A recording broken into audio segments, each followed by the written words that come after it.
11,500 pounds. That's roughly what you stand to lose for every single year. The state pension age gets pushed back on you, and if you're between 49 and 55 right now, that clock might already be ticking faster than you think. You could be doing everything right, checking your forecast, planning your retirement around the date the government gives you, and still be planning around a number that's already out of date. Stay with me to the fourth point, because it answers the question everyone in this age bracket is quietly asking themselves. Is 68 really the end of it, or is 70 coming next? I'm Alistair Grant, and I spent years working alongside the pensions industry, analyzing exactly this kind of policy shift before it hits the headlines. Here's the part that catches people out. The Department for Work and Pensions doesn't write to you when the rules are about to change under your feet. It waits until the law is actually rewritten, and by then your retirement plans have already been built on sand. There are 4 things buried in this week's state pension news that almost nobody is explaining properly, and they matter in a very specific order. Let's go through them one at a time, and remember, stick around for the Denmark comparison, because it tells you where this is really heading. The first and most important thing is knowing exactly who this touches, because it isn't everyone, and the confusion this week has made it sound like it is. If you are currently aged 56 or over, none of this affects you. You're still on track for your state pension at 67 or 66 if you're a bit older still. But if you're sitting anywhere between 49 and 55 right now, you are the specific group this change is aimed at. Under the law as it stands today, that age bracket is due to get their state pension at 67. But the government's actual policy, not the law, the policy, is to bring the rise to 68 forward by around 7 years, landing somewhere between 2037 and 2039 instead of the mid-2040s.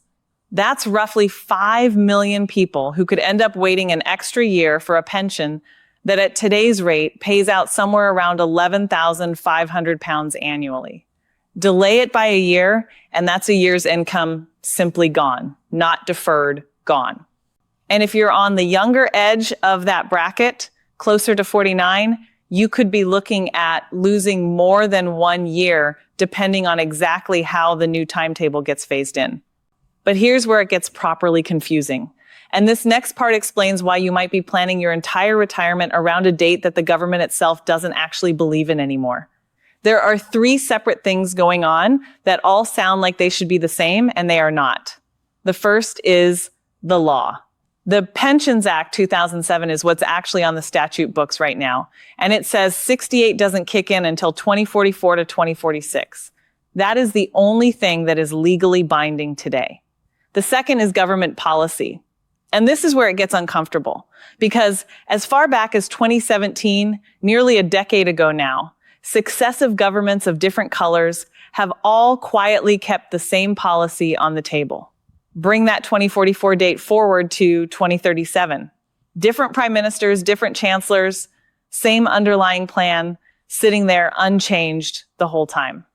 And the third thing, the one that actually affects your day-to-day planning, is your personal forecast on the gov.uk website. That forecast is built entirely off the law as it stands, not the policy. So if you're 52 years old and you log in this afternoon, it will tell you in black and white that you get your pension at 67. It will not tell you that the people who wrote that policy in the first place already know they intend to change it. You could check your forecast every single year for the next decade and still be blindsided, because the number on the screen and the number in Whitehall's actual plan are 2 completely different things. Now, if you're wondering whether 10 years is even a fair amount of warning for a change this size, that's exactly the argument playing out in Westminster right now, and it doesn't split neatly into a right answer and a wrong one. On one side, there's a long-standing government commitment that any rise in the pension age needs a full decade's notice before it takes effect, which is exactly why, if 2037 is really the target, the law has to be rewritten within the next year or so.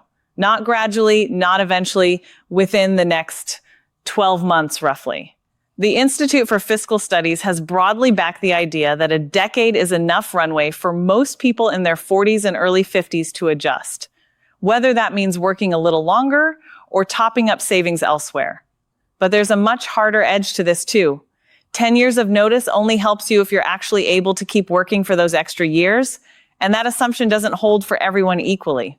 People on lower incomes are statistically more likely to have physically demanding jobs, more likely to have shorter life expectancies, and are the ones who end up losing the largest proportion of their total pension income when the age moves back, because they were never going to collect it for as long in the first place. So the same 10 years that feels perfectly reasonable to someone in a comfortable desk job can feel like a door slamming shut to someone who's spent 30 years on their feet. Take somebody like Brian, 52 years old, been doing manual site work his whole career, checked his gov.uk forecast last month, and saw 67 printed right there on the screen. He's been planning around that number, mentally, financially, for years. He has no way of knowing, sitting at his kitchen table, looking at that page, that the policy sitting in a government department a few miles away already assumes he'll be working an extra year past what his own screen tells him. That's not a hypothetical glitch in the system. That's the system working exactly as designed. Because the forecast was never built to show you government intent, only current law. And that gap between what you're shown and what's actually planned is precisely why this week's news landed like a shock to millions of people, even though, technically, none of it is new. Because here's the truth that's been almost completely missing from the coverage this week. None of this is breaking news. The 2037 to 2039 timetable has been the Office for Budget Responsibility's working assumption for years already. What actually happened is that the OBR simply confirmed in writing, in an official report, what the Treasury's policy has quietly been since 2017. That's it. That's the story. No new government caused this, no single administration can be blamed for it, and no single headline this week actually changed your legal position. What changed is that it got written down somewhere journalists could point to, and the panic followed the paperwork, not the policy itself. So this is the one I told you to stay for, because it's the question that actually matters more than any of the dates above. Is 68 where this stops? Look at Denmark, because Denmark got there first. For years, Denmark has run a system where the pension age automatically climbs in line with rising life expectancy. And that mechanism has now pushed their pension age all the way up to 70, the first country in Europe to reach that figure. But here's the twist. Almost nobody's reporting. Denmark has now said, for the foreseeable future at least, they're capping it there. Their own government has openly said it becomes simply unreasonable to expect people to keep working productively much beyond 70. That's not a small admission for a country that built an entire escalator system specifically to keep raising that number. For the UK, a rise to 70 is not an imminent threat. Nobody is legislating that tomorrow, but it is now a plausible long-term direction rather than a fringe idea. And Denmark just showed the rest of Europe roughly where that road ends. So here's where this actually leaves you. 68 is highly likely to be brought forward from the mid-2042 to somewhere around 2037 to 2039, but it is still not law yet, even though the clock on that 10-year notice period is already running. This has been government policy since 2017, so there's no point blaming whichever party happens to be in office when it finally gets confirmed.